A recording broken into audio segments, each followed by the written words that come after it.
अस्सलाम वालेकुम dear students, आप देख रहे हैं दी मैथ्स गैलरी और मैं आपका ट्यूटर उस्मान अहमद गाजी। आज के इस लेक्चर में हम सेंट्रल सीरीज़ और निलपोटेंट ग्रुप्स के बारे में पढ़ेंगे। तो सबसे पहले सेंट्रल सीरीज़ की डेफिनेशन देख लेते हैं जी। कह रहे हैं जी let G be a group. G हमारे पास एक ग्रुप है। A central series in a group G is a normal series, यानी कि सेंट्रल सीरीज़ भी नॉर्मल सीरीज़ ही होती है, यह आप लोगों ने याद रखना है। और नॉर्मल सीरीज़ में हर फैक्टर ग्रुप जो होता है यानी कि वो भी नॉर्मल होता है, ठीक है जी। और नॉर्मल सीरीज़ में जो हर आने वाला ग्रुप होता है वो बैक ग्रुप में अपने पीछे आने वाले ग्रुप का नॉर्मल होता है, यानी कि हर जी आई माइनस वन में नॉर्मल होता है, ठीक है जी। ये चीज़ें नॉर्मल सीरीज़ की डेफिनेशन में आती हैं, तो ये सारी सेंट्रल सीरीज़ में भी ऐड होंगी। तो देखें जी, नॉर्मल सीरीज़ होती है, ये नॉर्मल सीरीज़ है हमारे पास जी की, ठीक है जी। तो अब ये सेंट्रल सीरीज़ कब कहलाएगी? तो इसके लिए दो प्रॉपर्टीज़ हैं कि अगर जी आई इज़ नॉर्मल सब ग्रुप ऑफ जी, यानी कि जी वन नॉर्मल होगा जी में, जी टू भी नॉर्मल होगा जी में, जी थ्री भी नॉर्मल होगा जी में, और सो ऑन जी के भी नॉर्मल होगा जी में। तो सबसे पहले तो ये प्रॉपर्टी होगी, ठीक है जी। यानी कि जितने भी सब ग्रुप्स हैं वो सारे के सारे जी में नॉर्मल हों। और सेकंड प्रॉपर्टी क्या है जी, हमारे पास एक फैक्टर ग्रुप है जी आई माइनस वन ओवर जी आई। वो सब ग्रुप किसका हो जी ओवर जी आई के सेंटर का, क्योंकि हर जी आई जो हमारे पास है वो जी में नॉर्मल है, तो ये हमारे पास एक फैक्टर ग्रुप बनाएगा जी ओवर जी आई। तो जितने भी हमारे पास नॉर्मल फैक्टर्स बनेंगे ना इस नॉर्मल सीरीज़ के, वो सारे जी ओवर जी आई के सेंटर के सब ग्रुप होने चाहिए, ठीक है जी। ये चीज़ है सेकंड प्रॉपर्टी। जी आई नॉर्मल है जी में, तो ये एक फैक्टर ग्रुप बनाएगा जी ओवर जी आई। तो जितने भी जी आई माइनस वन ओवर जी आई होंगे वो सारे जी ओवर जी आई के सेंटर के सब ग्रुप्स होंगे, ठीक है जी। ये सेकंड पॉइंट है। तो देखें जी, सोन अगर इसे हम जनरलाइज करते हैं तो ये कहता है जी नॉट, अगर I is equal to one है, आई इज इक्वल टू है, थ्री फोर सोन चलता जाता है, तो कहता है जी नॉट ओवर जी वन सब ग्रुप होगा सेंटर का। यहाँ पे सेंटर भी लिखना है, यहाँ पे सेंटर आएगा जेड, सभी के साथ जेड आएगा, ठीक है। सेंटर में सेंटर का सब ग्रुप होगा, इसका भी सेंटर का सब ग्रुप होगा G one over G two, G over G two के सेंटर का सब ग्रुप होगा, सो चलता जाएगा। तो ये हमारे पास सेंट्रल सीरीज़ की डेफिनेशन हो गई। यहाँ तक क्लियर हो गया। अब चलते हैं जी निलपोटेंट ग्रुप्स की तरफ। निलपोटेंट ग्रुप की डेफिनेशन है जी, a group is called nilpotent group if it has a central series. अब देखिए जी, अगर हमारे पास एक ग्रुप जी है तो उसकी अगर सेंट्रल सीरीज़ एग्जिस्ट करती है, यानी कि नॉर्मल सीरीज़ उसकी तो होगी ना जी की, नॉर्मल सीरीज़ हो, और वो नॉर्मल सीरीज़ सेंट्रल सीरीज़ के एक्सियम्स यानी कि इन दोनों प्रॉपर्टीज़ को होल्ड करे, तो वो सेंट्रल सीरीज़ बन जाएगी। तो फिर वो उस ग्रुप की सेंट्रल सीरीज़ होगी, तो फिर वो ग्रुप क्या कहलाएगा? निलपोटेंट ग्रुप कहलाएगा, ठीक है जी। इसके एग्जांपल करते हैं जी।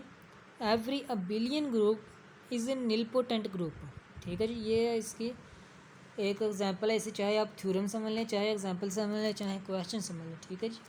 Every abelian group is a nilpotent group with nilpotency index one. Let कर लें जी, कोई भी हमारे पास एक अबिलियन ग्रुप है कि हमारे पास एक अबिलियन ग्रुप है, उसे हमने ए नॉट के इक्वल ऐड कर लिया, तो उसका एक सब ग्रुप है जी आइडेंटिटी सब ग्रुप, यानी कि ई, जिसे हमने ए वन का नाम दिया। तो दो ही ग्रुप बने, तो ई हमारे पास पता है कि ई ट्रिवियल केस है, वो नॉर्मल होता ही अपने ग्रुप में, आइडेंटिटी ग्रुप जो होता है। तो ई जो होता है सब ग्रुप है तो वो नॉर्मल भी होगा ए में। तो ये याद रखें कि ए नॉट और ए में कोई फ़र्क नहीं है, ए वन और ई में कोई फ़र्क नहीं है, ठीक है जी। इसका मतलब है कि ई जो हमारे पास वो ए का सब ग्रुप है, ठीक है जी। यहाँ तक होगा। अब नेक्स्ट चलते हैं जी। देन अब देखते हैं ये सेंट्रल सीरीज, ये तो होगी नॉर्मल सीरीज़ हमारे पास ग्रुप ए की। अब देखते हैं ये सेंट्रल सीरीज़ भी होती है कि नहीं होती। सेंट्रल सीरीज़ की फ़र्स्ट एक्सिम क्या है जी? हर जी आई नॉर्मल होना चाहिए जी में।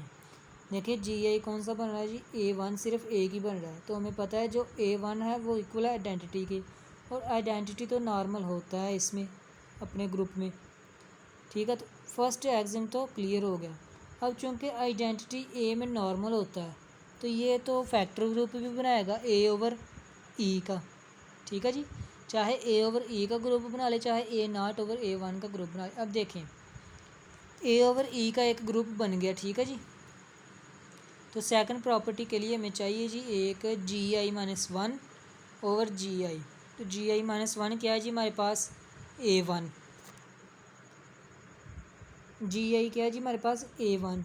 तो वो जी आई माइनस वन यानी ए नॉट में नॉर्मल है, तो इसका भी फैक्टर ग्रुप बनेगा A one over A nought over A one, ठीक है जी।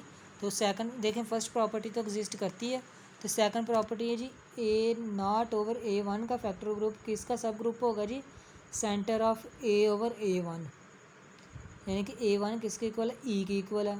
तो ए ओवर ई किसके इक्वल होता है, ए के ही इक्वल होता है।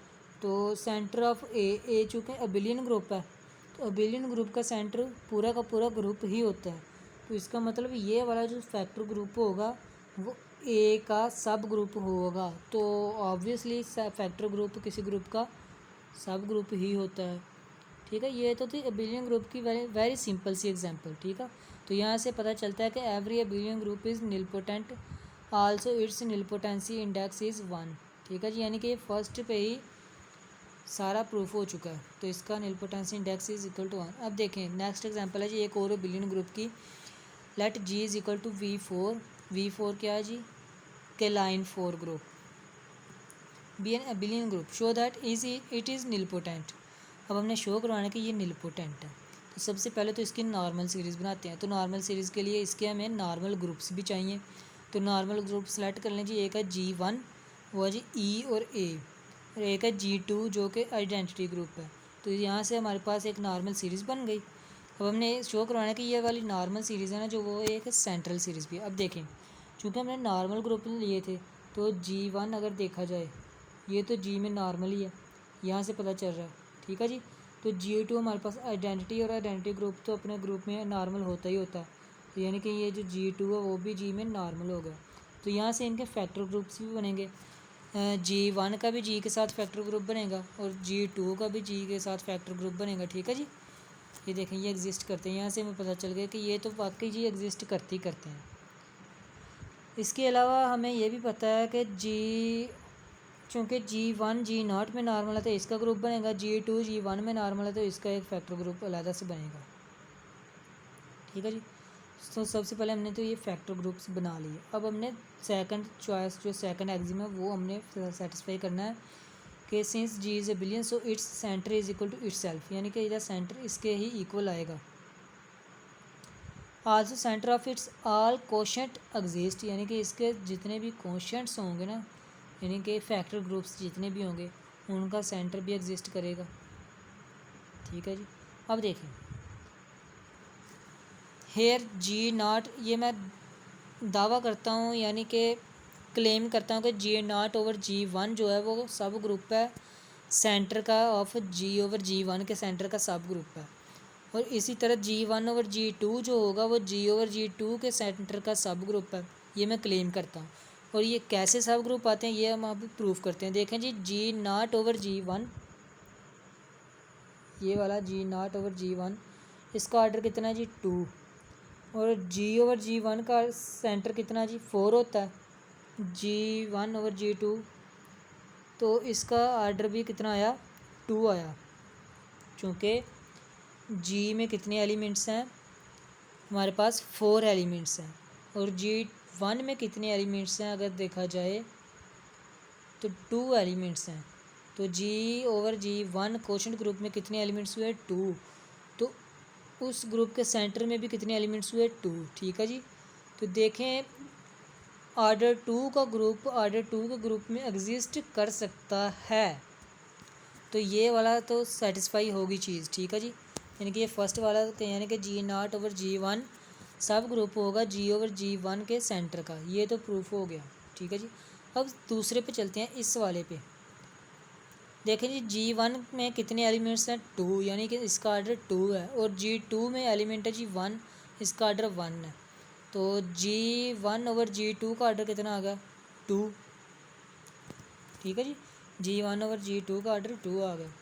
अब देखें G का ऑर्डर कितना था हमारे पास 4, और G2 का ऑर्डर कितना है 1, यानी कि आइडेंटिटी ग्रुप है, और 4 ओवर 1 होता है जी हमारे पास 4। तो जी के ऑर्डर के इक्वल ही आया, तो जी हमारे पास बिलियन ग्रुप है, बिलियन ग्रुप का सेंटर किसके इक्वल होता है उसी के इक्वल, तो सेंटर का ऑर्डर भी कितना आया 4। तो हम ये कह सकते हैं कि ऑर्डर 2 का ग्रुप जो होता है वो ऑर्डर 4 के ग्रुप में एग्जिस्ट कर सकता है। ठीक है जी, यानी कि अगर ऐसा ग्रुप जिसके अंदर 2 एलिमेंट्स हैं और एक ऐसा ग्रुप जिसके अंदर 4 एलिमेंट्स हैं, तो 4 एलिमेंट्स वाला ग्रुप 2 एलिमेंट्स वाले ग्रुप को अपने अंदर कंटेन कर सकता है। तो ये भी एक्सियम सेटिस्फाई हो गया। तो यानी कि दूसरे वाला जो हमने दावा किया था ये भी ठीक दावा किया था। तो चूँकि दोनों एक्सियम सेटिस्फाई हो चुके हैं, तो हम कह सकते हैं जो G is equal to V4 यानी कि केलाइन 4 ग्रुप है वो एक निलपोटेंट ग्रुप है। ठीक है जी, hence V4 is equal to nilpotent group. अब एक और एग्जांपल करते हैं जी, example number 3, check whether S3 is nilpotent or not, यानी कि S3 कौन सा ग्रुप है जी, परमुटेशन ग्रुप है हमारे पास, और इसका ऑर्डर होगा जी 2n, इसका ऑर्डर होगा n फैक्टोरियल। ठीक है जी, n फैक्टोरियल यानी कि 3 फैक्टोरियल, तो 3 फैक्टोरियल 6 के इक्वल, तो S3 के अंदर एलिमेंट्स होंगे 6, इसे हमने G का नाम दे दिया। अब इसका एक हम नॉर्मल ग्रुप उठाते हैं, उसे हम G1 का नाम देते हैं, वो है EA स्केयर, और EA स्केयर का नॉर्मल ग्रुप उठाते हैं आइडेंटिटी ग्रुप। तो यहाँ से हमारे पास एक नॉर्मल सीरीज़ बन सकती है जी, वो बन गई, क्योंकि सभी ग्रुप से एक दूसरे में नॉर्मल है, G1 भी G में नॉर्मल है और E भी G में नॉर्मल है, और ये सारे एक दूसरे में भी नॉर्मल है, ये इसमें नॉर्मल है, ये इसमें नॉर्मल है। ठीक है, तो यहाँ से हमारे पास क्वोशंट ग्रुप्स भी बन सकते हैं। ठीक है जी, तो G1 नॉर्मल है G0 में G2 नॉर्मल है G1 में, तो इनके क्वोशंट ग्रुप्स भी बन सकते हैं, एग्जिस्ट करते हैं जी। तो सेकंड एक्सियम है जी, हम क्लेम करते हैं कि G0 ओवर G1 जो होता है ना, यानी कि ये जो क्वोशंट ग्रुप इन दोनों का बनेगा, तो वो किसका सब ग्रुप होगा, G ओवर G1 के सब ग्रुप होगा। कैसे जी, सेंटर का देखें जी, G0 तो बराबर है G के ही। ठीक है, और ये चूँकि ये भी बन जाता है G ओवर G1, ये भी G ओवर G1, तो center of G over G1 obviously आ सकता है कि centre of G over G1 का ऑर्डर G0 ओवर G1 का ऑर्डर सेम हो सकता है। लेकिन मैं दूसरा क्लेम ये करता हूँ कि G1 ओवर G2 है ना, जो वो G ओवर G2 के सेंटर में नहीं एग्जिस्ट करता, ये क्लेम करता हूँ। अब इस क्लेम को मैं प्रूव करता हूँ कि कैसे नहीं एग्जिस्ट करता और ये वाला कैसे एग्जिस्ट करता है। देखिए जी, G0 ओवर G1 का ऑर्डर कितना होगा जी, G0 में एलिमेंट्स हैं 6, G1 में एलिमेंट्स हैं 3, तो ऑर्डर कितना होगा जी 6/3, और ऑर्डर आ गया 2। इसी तरह हम अगर सेंटर G का ऑर्डर 6 है, G1 का ऑर्डर 3 है, तो इसका ऑर्डर कितना आ गया 2, और 2 क्या है जी, हमारे पास प्राइम नंबर है, और हर प्राइम नंबर वाला ग्रुप जो होता है वो साइक्लिक ग्रुप होता है, P ग्रुप साइक्लिक होता है, और हर साइक्लिक अबिलियन होता है, और हर अबिलियन का सेंटर वो ग्रुप खुद होता है, यानी कि जब वो ग्रुप खुद होगा सेंटर ऑर्डर 2 का ग्रुप, तो उसके सेंटर का ऑर्डर भी क्या होगा 2 ही होगा। ठीक है जी, तो हम ये कह सकते हैं कि एक ऑर्डर 2 वाला ग्रुप दूसरे ऑर्डर 2 वाले ग्रुप में एग्जिस्ट कर सकता है, तो ये वाला तो करेक्ट हो गया। अब सेकंड वाले क्लेम पे चलते हैं कि ये जो G1 ओवर G2 है ना, वो G ओवर G2 के सेंटर में एग्जिस्ट नहीं करता। ये देखते हैं जी, G1 में कितने एलिमेंट्स हैं 3, G2 में 1 एलिमेंट है, तो इसका ऑर्डर कितना होगा 3। अब देखें जी, G के एलिमेंट कितने हैं जी 6, ऑर्डर है G का 6, और G2 में एलिमेंट कितने हैं जी 1। ठीक है जी, आइडेंटिटी, तो G6/1 कितना हो गया 6। तो चूँकि ऑर्डर 6 वाला ग्रुप जो होता है वो अबिलियन ग्रुप तो होता नहीं, और हर नॉन अबिलियन ग्रुप का जो सेंटर होता है वो ट्रिवियल होता है यानी कि आइडेंटिटी होता है, तो सेंटर में सिर्फ एक एलिमेंट होगा। तो इस ग्रुप के सेंटर में एलिमेंट आया जी आइडेंटिटी, तो उसका आर्डर कितना हुआ 1। अब देखें जी आर्डर 3 वाला ग्रुप आर्डर 1 वाले ग्रुप में एग्जिस्ट तो कर ही नहीं सकता। फॉर एग्ज़ाम्पल अगर हमारे पास एच का आर्डर 3 है और जी का आर्डर 1 है, तो हम कैसे कह सकते हैं कि एच जी का सब ग्रुप है? नहीं ना कह सकते। यही चीज़ यहाँ पे यूज़ होती है, ठीक है जी, कि 3 आर्डर वाला ग्रुप एक आर्डर वाले ग्रुप में एग्जिस्ट करता ही नहीं। तो ये वाला एक्सियम गलत हो गया हमारा, यानी कि ये एक्सियम सेटिस्फाई नहीं किया, तो इसलिए हम कह सकते हैं कि जो S3 है हमारे पास वो एक नीलपोटेंट ग्रुप नहीं है।